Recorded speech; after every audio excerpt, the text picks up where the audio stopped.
Charities can provide value to donors. They can compete with foundations, funds, and trusts. How? Let's look at some examples. Charities can allow permanent endowments that follow the donor's instructions forever.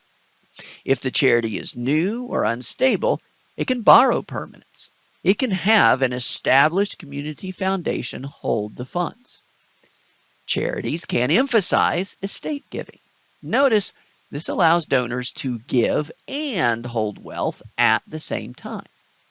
Once the final destination of the funds is set, current giving changes only the timing. No surprise then that donors increase annual giving by over 75% after adding charity to an estate plan. Charities can give more influence over endowments during life.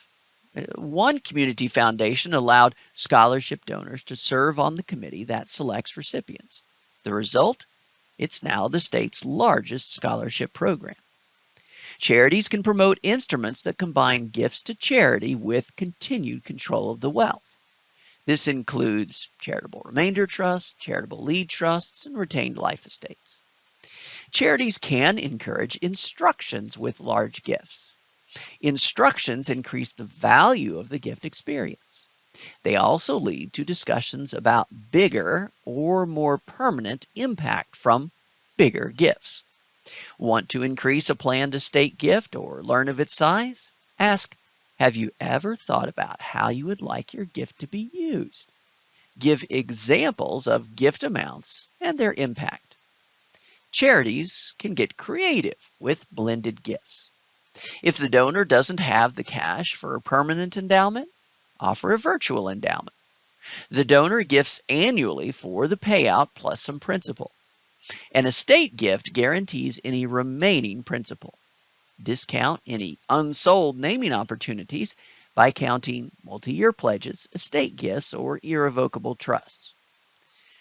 These are just a few examples of how charities can provide value to donors.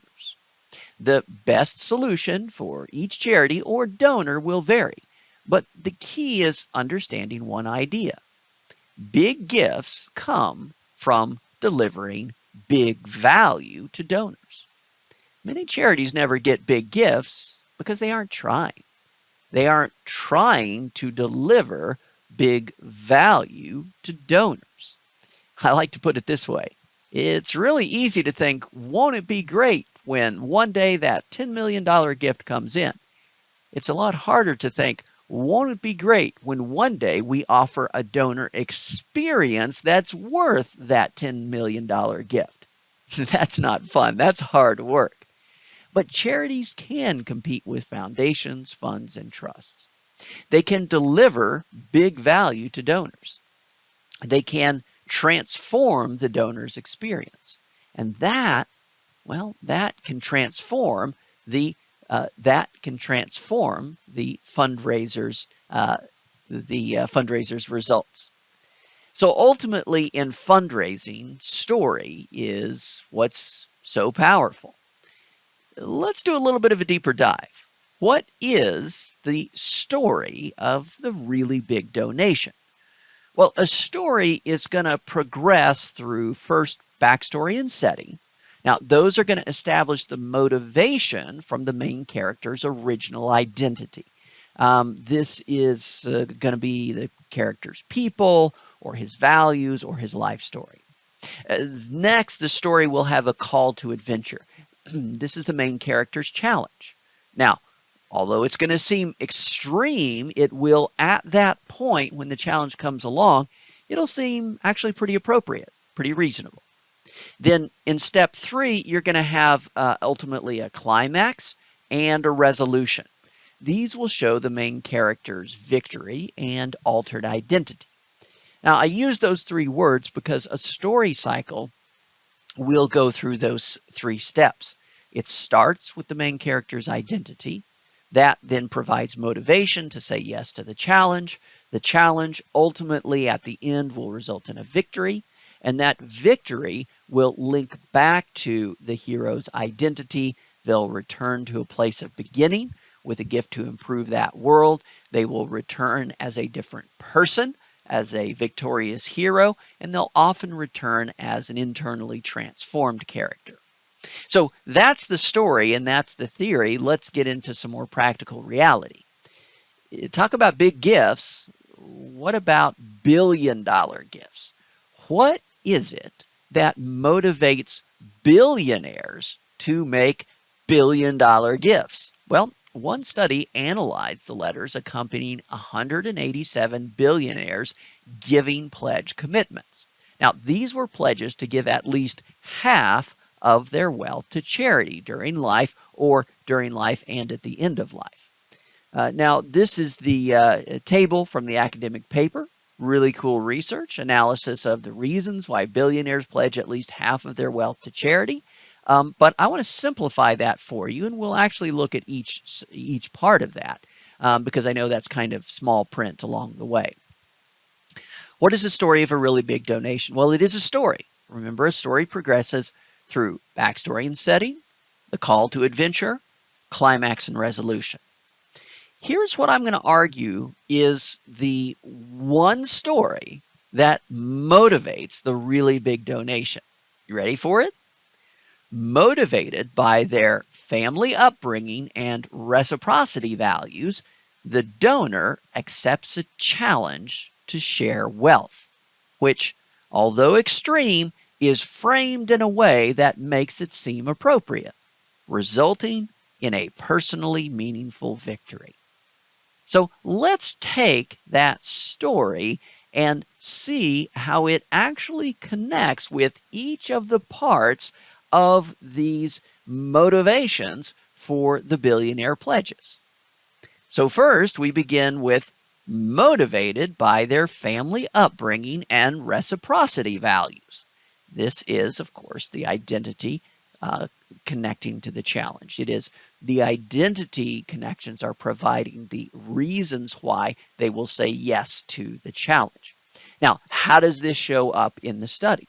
Well, when we look at the top explanations for giving that appeared in these letters, the second most frequent one was gratitude towards others based on past experience. This was the use of terms such as gratitude, giving back, being blessed, being lucky, or personal benefits received from society in the past prompt wanting to help others. This is the pay it forward idea. So notice one thing about these values. These are all reciprocity values. So it is these reciprocity values, gratitude, giving back, paying it forward. The reciprocity values are the motivators here. Notice something else. The fourth most common set of explanations referenced family upbringing. This was mentioned specifically in over a quarter of the letters. This is a description of how giving was learned at a young age from parents and other family members.